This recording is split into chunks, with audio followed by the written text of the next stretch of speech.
विना नीती गेले, नीती विना गती गेली, गती विना वित्त गेले, वित्त विना शूद्र खचले आणि एवढे सगळे अनर्थ एका अविद्येने केले. म्हणून या अविद्येचे सावट दूर करण्यासाठी आणि अज्ञानाचा घनघोर काळोखा नष्ट करण्यासाठी एका क्रांतिज्योतीने जन्म घेतला. ती क्रांतिज्योती म्हणजे सावित्रीबाई फुले. खरं तर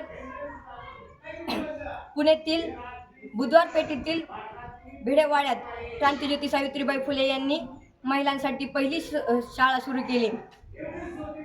तिथे शिकवण्यासाठी शिक्षिका नव्हत्या, म्हणून सावित्रीबाई फुले यांनी प्रथम शिक्षण घेतले आणि त्या शाळेत शिकवण्यासाठी कार्यरत झाल्या. पहिल्या मुख्याध्यापिका आणि शिक्षिका म्हणून त्यांना ओळखलं जातं. खरं तर सावित्रीबाई फुले म्हटलं की मला एक 2-4 कवितेच्या ओळी आठवतात.